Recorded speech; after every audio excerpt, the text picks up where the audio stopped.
حسین یا حسین حسین یا حسین حسین یا حسین حسین یا حسین حسین یا حسین حسین یا حسین اللهم صل علی محمد وآل محمد خوشنودی محسن علیہ السلام بلندتر صلوات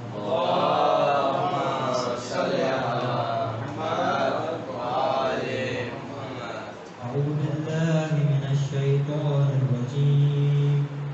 بسم الله الرحمن الرحيم إن الله وملائكته يصلون على النبي يا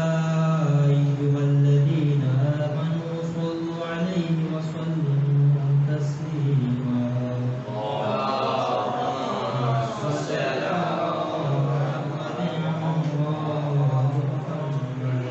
بسم الله الرحمن الرحيم روي عن جابر بن عبد الله الأنصاري عن فاطمة الزهراء بنت رسول الله قال سمعت فاطمة عنها قالت دخل علي أبي رسول الله في بعض الأيام فقال السلام عليك يا فاطمة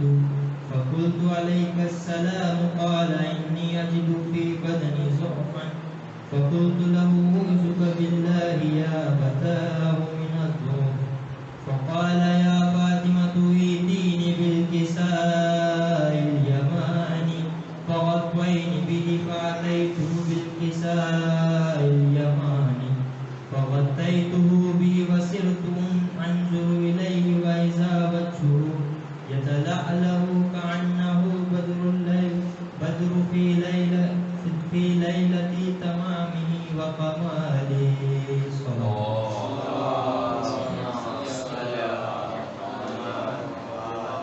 وما كانت إلا ساعة وإذا بولدي الحسن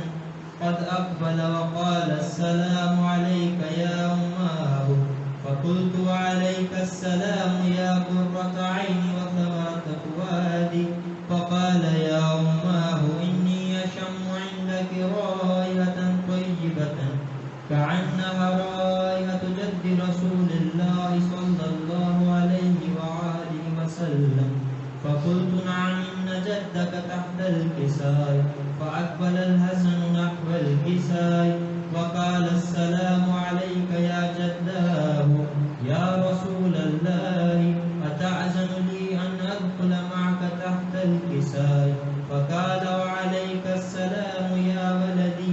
ويا صاحب حوضي قد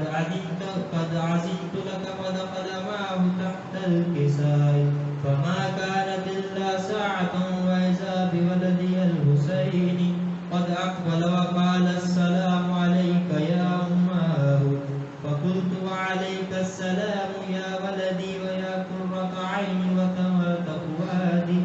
فقال لي يا أماه إني أشم عندك رائحة طيبة كأنها رائحة جد رسول الله صلى الله عليه وآله وسلم فقلت نعم إن جدك وأخاك تحت الكساء صلوات اللهم صل على محمد وآل فدنا الحسين نحو الكساء وقال السلام عليك يا جداه السلام عليك يا من اختاره الله وتعزن لي أن أكون معكما تحت الكساء فقال وعليك السلام يا ولدي ويا شافي أمتي قد عزمت لك فدخل معهما تحت الكساء فأقبل عند ذلك أبو الحسن علي بن أبي طالب وقال السلام عليك يا بنت رسول الله صلى الله عليه وآله وسلم فقلت وعليك السلام يا أبا الحسن ويا أمير المؤمنين فقال يا فاطمة إني أشم عندك رائحة طيبة كأنها رائحة أخي وابن عم رسول الله فقلت نعم ها هو مع ولديك تحت الكساء فأقبل علي نحو الكساء وقال السلام عليك يا رسول الله صلى الله عليه وآله وسلم أتأذن لي أن أكون معكم تحت الكساء؟ قال له وعليك السلام يا أخي ويا وسيي وخليفتي وصاحب لواء قد عزمت لك. فدخل علي تحت الكساء ثم أتيت نحو الكساء فقلت السلام عليك يا أبتاه يا رسول الله صلى الله عليه وآله وسلم أتأذن لي أن أكون معكم تحت الكساء؟ قال وعليك السلام يا بنتي ويا بزعتي قد عزمت لك. فدخلت تحت الكساء فلما اكتملنا جميعا تحت الكساء أخذ أبي رسول الله صلى الله عليه وسلم بطرفي الكساء وأومي بيده اليمنى إلى السماء وقال اللهم إن هؤلاء أهل بيتي وخاصتي وحامتي لحمهم لحمي ودمهم دمي يؤلمني ما يؤلمهم ويحزنني ما يحزنهم. أنا غرب لمن هاربهم وسلم لمن سالمهم وعدو لمن عادهم ومحب لمن أحبهم. إنهم مني وأنا منهم فاجعل صلواتك وبركاتك ورحمة وغفرانك ورضوانك علي وعليهم وعذب عنهم الرجس وطهرهم تطهيرا.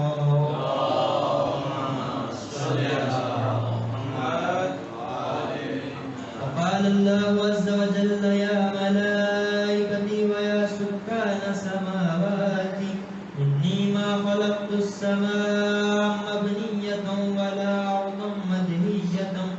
ولا قمرا منيرا ولا شمس مضية ولا فلكا يدور ولا بحر يجري ولا فلك يسري إلا في محبة هؤلاء الخمسة الذين هم تحت الكساء. فقال الأمين جبرائيل يا ربي ومن تحت الكساء؟ وقال عز وجل هم أهل بيت النبوة ومعدن الرسالة هم فاطمة وأبوها وبعلها وبنوها.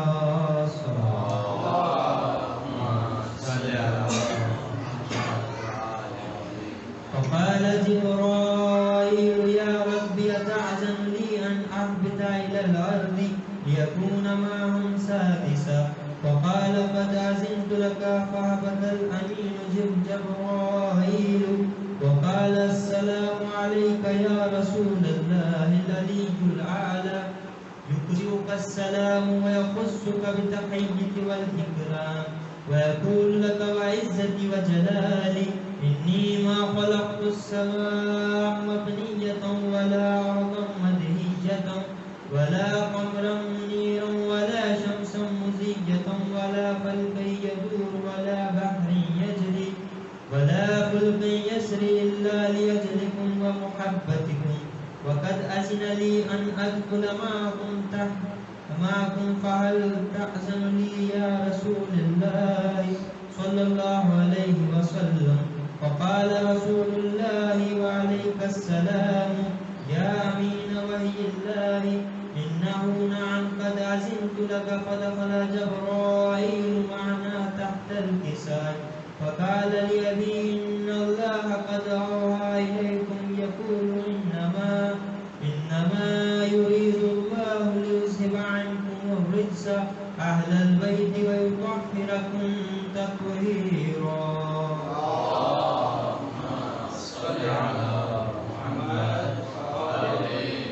وقال علي لأبي يا رسول الله أخبرني ما لجلوسنا هذا تحت الكساء من الفضل عند الله. فقال النبي صلى الله عليه وآله والذي بعثني بالحق نبيا واصطفاني بالرسالة نجيا ما ذكر خبرنا هذا في محفل من محافل أهل الأرض وفيه جمع من شيعتنا ومحبينا إلا ونزلت عليهم الرحمة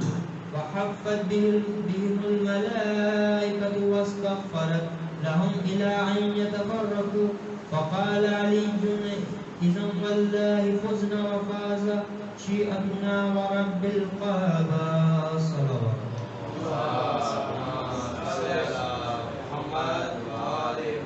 فقال أبي رسول الله صلى الله عليه وآله يا علي والذي بعثني بالحق نبي واصطفاني بالرسالة نجيا ما ذكر قبلنا هذا في محفل من محافل أهل الأرض وفيه جمع من شيعتنا ومحبين وفيهم محموم إلا وفرج الله همه ولا مهموم إلا وكشف الله همه ولا طالب حاجة إلا وقضى الله حاجته. فقال علي إذا والله فزنا وسعدنا وكذلك شيعتنا فازوا وسعدوا في الدنيا والآخرة ورب الكعبة.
جب کلیجے پہ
ستا جاتی ہے سارے کنبے کی جدائی کا وہ غم کھاتی ہے یاد اکبر کی جو سغرا کو ستا جاتی ہے محمد وآل محمد صلوات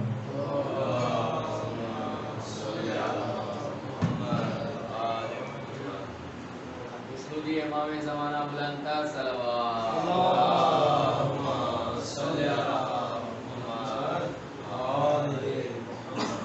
نعرہ تکبیر اللہ اکبر نعرہ تکبیر اللہ اکبر نعرہ رسالت یا رسول اللہ نعرہ رسالت یا رسول اللہ نعرہ حیدری یا علی حیدری یا علی ظہور حضرت امام زمانہ بلند تر صلوات اللهم صل على محمد وآل محمد سورہ فاتحہ کی تماثیل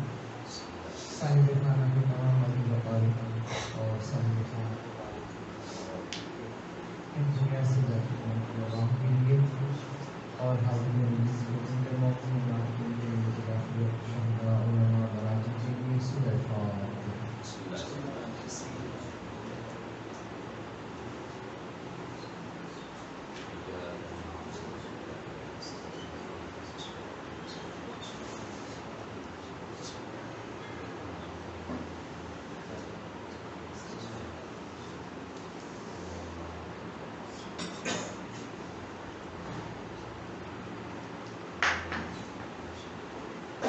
حضرت محمد وآل محمد صلوات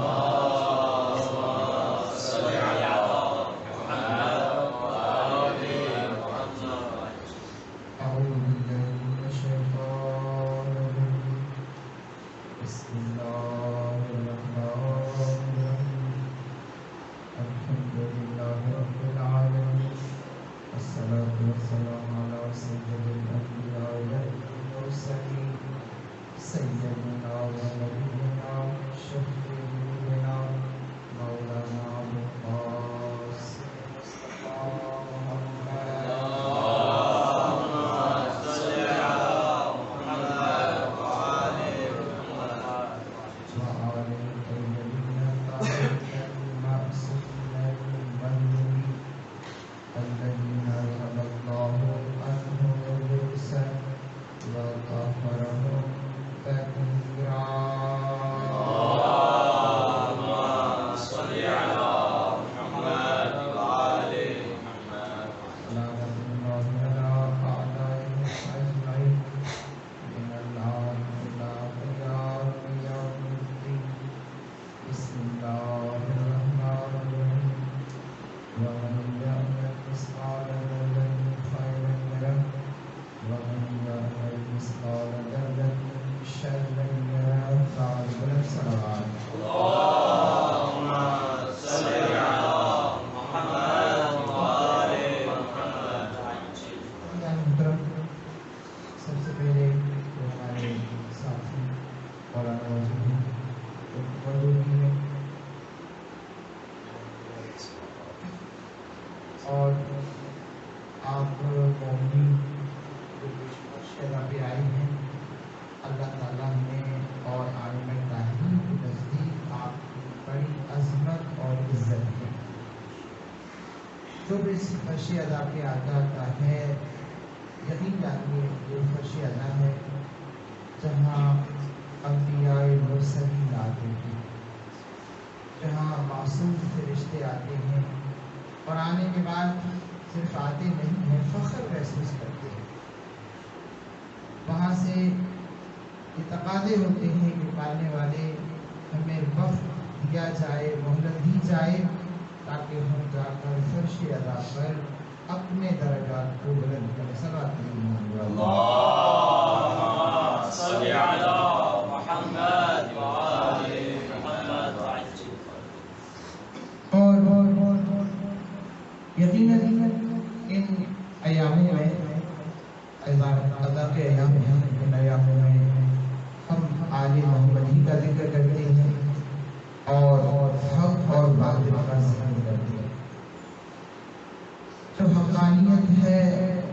اس کو ہر ایک تسلیم کرتا ہے اور کرتا رہے گا، اور اسی حق اور باطل کی وجہ سے دنیا میں ایک فرق پیدا کیا جاتا ہے۔ تمام انبیاء کی آپ تاریخ اٹھا کے دیکھیں، سر بات پڑھیے مولانا۔ اللہم صلی علی محمد وآل محمد۔ وہاں آپ کو ایک چیز نظر آئے گی کہ انبیاء کے مقابلے میں جو باطل قوتیں آئیں ان کو اللہ تعالیٰ نے ہمیشہ باطل قوت قرار دیا ہے، اور انبیاء کو ہمیشہ حق اور حقانیت قرار دیا ہے۔ حضرت آدم سے لے کر حضرت خاتم تک، اور جس آئے مجیدہ کے پڑھنے کا شرف حاصل کیا گیا ہے وہ سورہ زلزال کی تقریباً آخری آیات ہیں، اور ان میں خداوند عالم ارشاد فرما رہا ہے کہ وَمَن يَعْمَلْ مِثْقَالَ ذَرَّةٍ خَيْرًا يَرَهُ، جو انسان ذرہ برابر بھی دنیا میں نیکی کرے گا اس کو اس کا اجر عطا کیا جائے گا، جو بھی انسان ذرہ برابر بھی برائی کرے گا اس کو اس کی برائی کی سزا دی جائے گی بروز محشر۔ اب آئیے، دنیا میں دو ہی تو کردار ہیں، یا تو اچھائی کا کردار ہے یا تو برائی کا کردار ہے۔ دنیا میں یہی دو کردار نظر آ رہے ہیں۔ اگر کردار اچھا ہے تو اس کو بلند کردار کہا جاتا ہے، اس کو انبیاء کا کردار کہا جاتا ہے، اس کو حسینی کردار کہا جاتا ہے۔ اگر کردار بد ہے، کردار نجس ہے، انبیاء کے مقابلے میں، انبیاء کے نائبین کے مقابلے میں جو آیا ہے، ایسے کردار کو نجس اور شیطانی کردار کہا جاتا ہے۔ اگر انسان دو چیزیں ہیں، یا تو انسان وہی کردار اپناتا ہے جو انبیاء کا کردار ہے، اوصیاء کا کردار ہے اور انبیاء کے نائبین کا کردار ہے، یا تو انسان دوسرا کردار شیطانی کردار ہے۔ یہ کردار ہر دور میں رہے ہیں اور آج بھی نظر آ رہے ہیں ہمیں۔ کچھ لوگ کہتے ہیں کہ ہمارا حسینیت سے تعلق ہے، ہمارا آقا اور مولا حسین ابن علی ہے، اور کچھ یہ کہتے ہوئے نظر آ نہیں رہے ہیں، لیکن ان کے عقیدے بتلاتے ہیں کہ ان کا تعلق یزید سے۔ سب بات پڑھیے محمد والا۔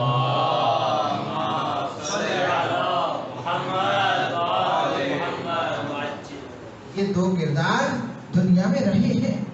اور ان دو کردار کی وجہ سے انسان پہچانا جاتا ہے، یا تو حق کے ساتھ ہے یا باطل کے ساتھ ہے۔ اب آئیے، یہ کربلا حقانیت اور انبیاء کی محنتوں کا کردار ہے، یاد رکھیے۔ یہ حضرت آدم سے لے کر حضرت خاتم تک، اور جتنی انبیاء کی محنتیں تھیں، ان محنتوں کے اوپر جو ایک مہر سخت کی ہے وہ حسین ابن علی نے آ کر مہر سخت کر دی ہے۔ اب کسی باطل کو ضرورت نہیں ہے کہ کسی انبیاء کا مذاق اڑائے اور کسی قرآن پاک کا مذاق اڑائے، لیکن حسین ابن علی نے کربلا میں دو کردار دنیا کو دکھا دی۔ ایک یہ ہے کہ یہ بتا دیا کہ ہم کبھی اللہ سے جدا نہیں ہو سکتے ہیں، کبھی ہم قرآن سے جدا نہیں ہو سکتے ہیں، کبھی ہم نماز سے جدا نہیں ہو سکتے ہیں۔ ایک ایسا کردار ان کے مقابلے میں آیا جو کہ قرآن کا صریحاً مخالف تھا، جو کہ ہر ایک جو قرآنی احکامات ہیں ان کو پامال کرنا ان کا شیوا تھا، اور تاریخ نے ہمیشہ عزیزاً محترم کسی کو معاف کیا نہیں ہے۔ اگر کردار اچھا ہے تو تاریخ نے اسے چھپایا نہیں ہے، سونہری الفاظ میں لکھا ہے کہ یہ کردار وہ ہے جو حسین ابن علی کا کردار ہے۔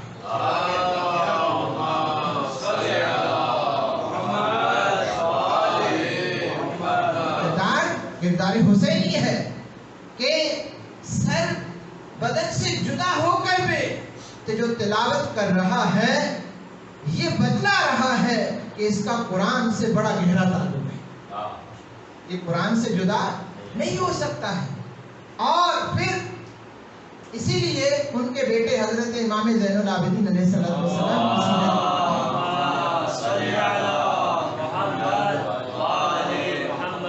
جو ہمیں نظر آ رہی ہے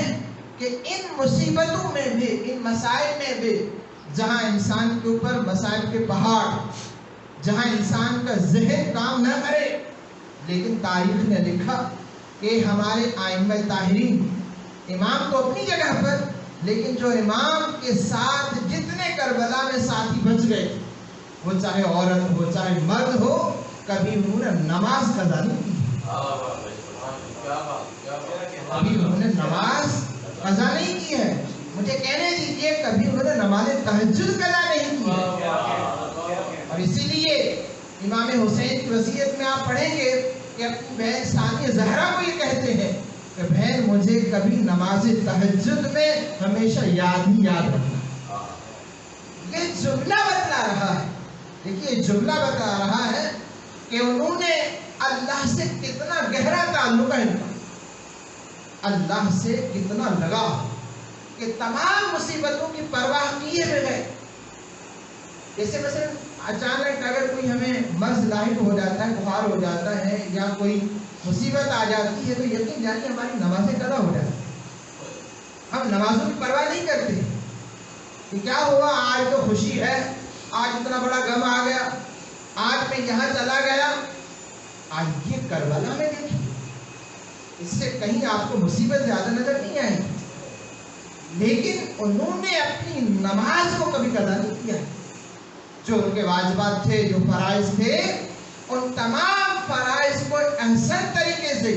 یہ نبھا کر ہمیں پیغام دیا ہے کہ ہمارا ماننے والا کبھی نماز قضا نہیں کرتا. صلوات پڑھیے محمد والے نماز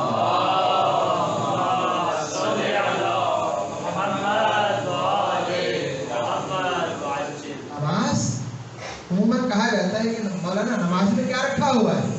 یہی تو وہ نماز ہے جو خدا سے ملاتی ہے. یہی وہ نماز ہے جس کے لیے اتنی کربلا سجائی گئی ہے، بقائے نماز کے لیے، بقائے فروع دین کے لیے، بقائے توحید کے لیے. میں اپنے الفاظ میں یوں کہہ دوں، اصول دین اور فروع دین کو اگر دیکھنا ہے تو جا کر کربلا میں دیکھیں. وہاں آپ کو اصول دین میں نظر آئے گا کہ کس طریقے سے توحید کی بقا کی خاطر،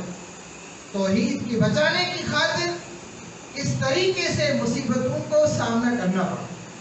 اور کبھی آپ نے شکوہ نہیں کیا کربلا والوں کہ مالک اتنی مصیبتوں کے باوجود اب ہم کہاں جائیں، کس طریقے سے جائیں. تو بس عزیزان محترم، ہمیں چاہیے کہ ہم کربلا کے ماننے والے ہیں، ہمارا دامن کربلا سے وابستہ ہے. ہم سید سجاد حضرت امام زین العابدین علیہ السلام کو ماننے والے ہیں. اپنے کردار کو دیکھیں. یقین جانیے آپ کے لیے کوئی مولانا آئیڈیل نہیں ہے، آپ کے لیے آئیڈیل ہے تو سید الساجدین ہے. آپ کے لیے کوئی رہبر ہے، امام ہے، تو ہمارے 14 معصومین اور 12 امام رہبر ہیں. ان کی سیرت کو دیکھیے، ہم گنہگاروں کی سیرت کو نہ دیکھیے. دیکھنا ہے تو سید سجاد کو دیکھیے. اگر میری مائیں اور بہنیں دیکھتی ہیں تو ثانیہ زہرا کو دیکھیں کہ کس طریقے سے حسینیت کے پرچم کو بلند رکھا، اور کس طریقے سے اتنے مسائل کے باوجود، اتنی تکلیفوں کے باوجود کبھی انہوں نے یہ شکوہ نہیں کیا کہ مالک اتنی مصیبت ہے، اتنے مسائل، لیکن ہر وقت یہ چیز نظر آ رہی ہے کہ ہر میدان میں شکر الہی ادا کیے ہوئے اہل حرم بڑھ رہے ہیں. مالک تیرا شکر ہے، تو نے اس امتحان سے ہمیں گزارا، اور مالک تو ہمیں کامیابی دے، اور ہمیں تیری ہی قدرت کی، تیری ہی طاقت چاہیے جس کی بلبوتے کے اوپر ہم اتنے امتحانات سے گزر رہے ہیں. یہی وہ انسان کو چیزیں جو عطا ہوتی ہیں کہ اللہ تعالیٰ سے رابطہ مضبوط ہونا چاہیے. جن قوموں کا خدا سے رابطہ مضبوط ہے وہ کسی سے نہیں ڈرتی ہیں قومیں، وہ پارٹیاں کسی سے نہیں ڈرتی ہیں، چاہے سامنے والا کتنا ہی بڑا طاقتور کیوں نہ ہو. انہیں یقین ہے کہ ہمارے پاس وہ قوت اور طاقت ہے کہ یہ طاقت قوت دنیاوی ہے، ہمارے پاس اللہ کی طاقت ہے، ہمارے پاس کربلا کی طاقت ہے، ہمارے پاس سید الشہداء کی سیرت کی وہ اوراق موجود ہیں کہ جن کے اوپر ہم اپنی زندگی کو گزار کر آگے زندگی کو بڑھائیں گے۔ تو عزیزان محترم، یقینی طور پر چوتھے امام کی جو سیرت ہے یہ ہمارے لیے بہت اہم ہے۔ اتنی مصیبت کے بعد، اتنے مسائل کے بعد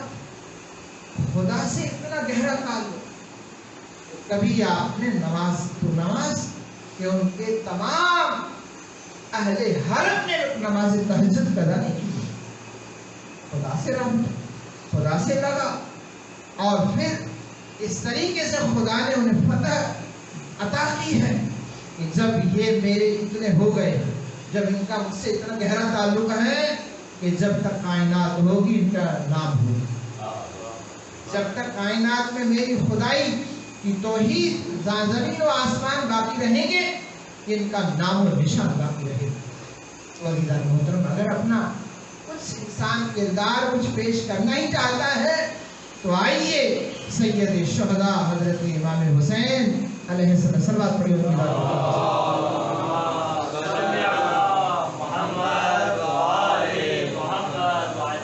زندگی ہمارے لیے نمونہ عمل ہے، یاد رکھیے، اس دور کو نمونہ عمل نہ بنائیے۔ اور آئیے چوتھے امام کا ایک واقعہ ہے زندگی کا۔ چوتھے امام کے سامنے ایک امام سے امتحان لیا، اور جناب ام سلمہ اس کی راوی کہتی ہیں کہ میں نے جب پیغمبر اکرم حضرت محمد مصطفیٰ صلی اللہ علیہ وسلم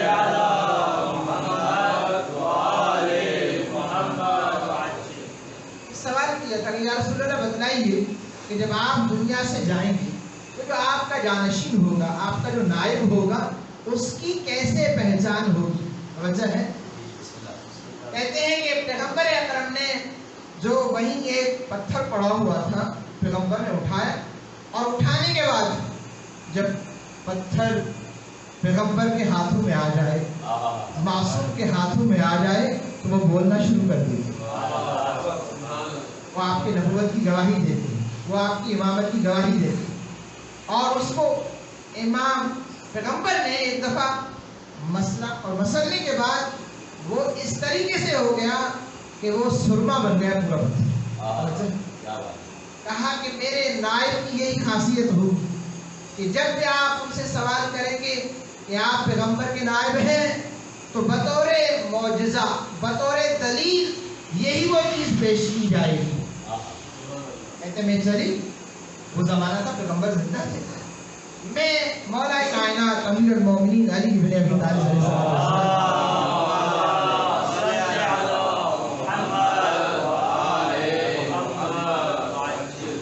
میں نے مولا کائنات سے پوچھا، مولا بتائیے آپ پیغمبر کے نائب ہیں؟ کہا ہاں میں پیغمبر کا نائب ہوں۔ کہا میں نے کچھ سوال نہیں کیا، وہی کام کیا جو پیغمبر نے کیا، پتھر اٹھایا اور اس کو سرما بنا دیا۔ میں نے کہا مولا میں نے آپ سے تو اتنا ہی پوچھا تھا۔ کہا آپ کو اندازہ نہیں ہے کہ پہلے جو میرا معصوم ہے جس کا میں نائب ہوں، جو معجزہ اس نے دکھایا ہے وہ معجزہ میں نے ہی آپ کو دکھایا ہے۔ کہا میں چلی آگے، مجھے امام حسن مجتبیٰ ملے، اور میں نے امام سے پوچھا کہ مولا بتائیے آپ نائب ہیں؟ کہا ہاں میں اپنے بابا علی بن ابی طالب کا نائب ہوں۔ وجہ ہے، کہا بچپنا تھا اور اتنا ہی پوچھنا تھا، وہی کام کیا جو اس کے بابا اور جد نے کیا، زمین سے پتھر اٹھایا اس کو سرما بنا دیا۔ ایک دفعہ دیکھا دادی اماں اور کچھ، کہا بیٹا بس، پھر آگے بڑھی، کہا کہ میں گئی مظلوم کربلا حضرت امام حسین کے پاس صلی اللہ علیہ وسلم، اور جانے کے بعد میں نے اس سے سوال کیا مولا آپ نائب ہیں؟ کہا ہاں میں اپنے بھائی کا نائب ہوں، اللہ نے مجھے نیابت عطا کی ہے،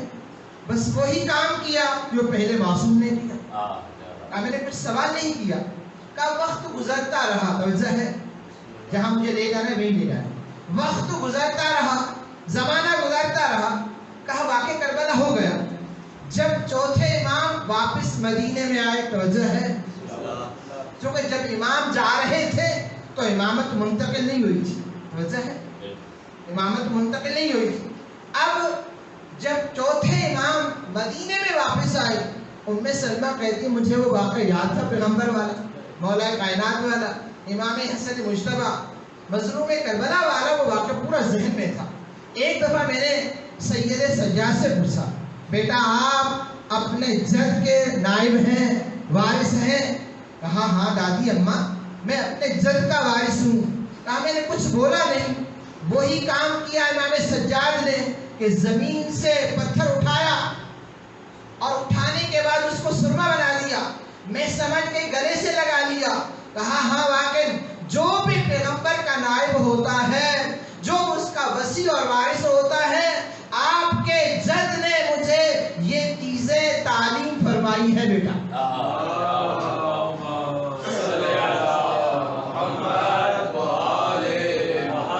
یہاں سے ایک بات تو یہاں ہو گئی کہ امام اسے کہا جاتا ہے، نائب رسول اسے کہا جاتا ہے جو غیب کے علم کو جانتا ہو، جو تمام غیب کا علم جانتا ہو۔ اسی لیے ہمارا ہر معصوم جب ان سے روایت ہوتی ہے تو وہ کہتے ہیں میرے جد نے یوں فرمایا، توجہ ہے۔ حضرت امام جعفر صادق علیہ السلام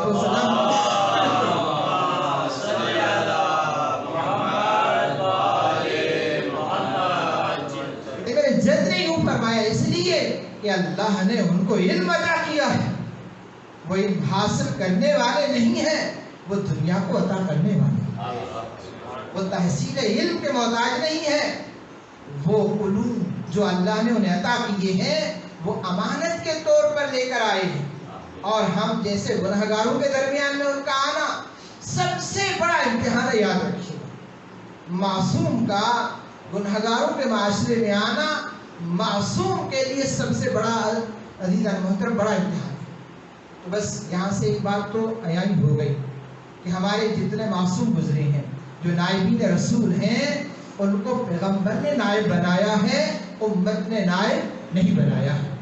اور پیغمبر کی حدیث ہے کہ من بعدی 12 خلیفتن وکلہم من قریش، میرے بعد میرے 12 نائب ہو۔ توجہ ہے، یہ فریقین کی کتابوں کے اندر موجود ہے۔ اور اس کے بعد پیغمبر نے ایک بار نہیں، پیغمبر نے کئی بار اس حدیث کو نقل کیا ہے، اور پھر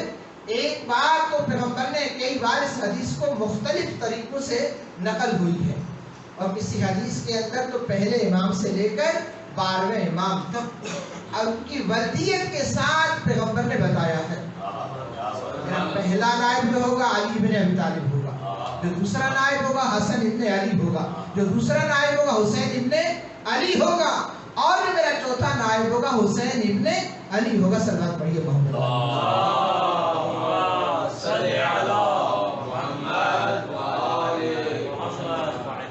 محترم۔ ہمیں بھی چاہیے کہ ہم نے صرف ائمہ طاہرین کی سیرت سے کچھ لینا ہے، اپنے دامنوں کو پاک کرنا ہے، اور اپنے دامن میں وہ وسعت پیدا کرنی ہے۔ جیسے صبر دیکھنا ہے تو سید السجاد سے اس سے کہیں صابر امام نظر نہیں ہے۔ پوری زندگی پھوڑ کے آنسو ہوتے، اور تاریخ میں لکھا جب بھی آپ کے سامنے کھانا پیش کیا جاتا تھا، امام زاروں قطار روتے تھے۔ جب پانی کوئی دیتا تھا تو امام علیہ السلام زاروں قطار پانی کو دیکھ کر روتے تھے۔ پانی تو میرے پاس اب آیا ہے جب میرا بابا نہیں رہا، جب علی اکبر نہیں رہا، ارے میرا چھوٹا ننھا علی اصغر اللہ تشکی صدائیں بلند کرتا ہوا دنیا سے چلا گیا۔ اجرکم اللہ، ایک مولا کا محب ہے، امام کے ساتھ بیٹھ کر امام سے سوال کیا، مولا واقع کربلا کو اتنا عرصہ گزر گیا، آج بھی آپ کربلا کو یاد کر کے گریہ فرماتے ہیں؟ کہا ہاں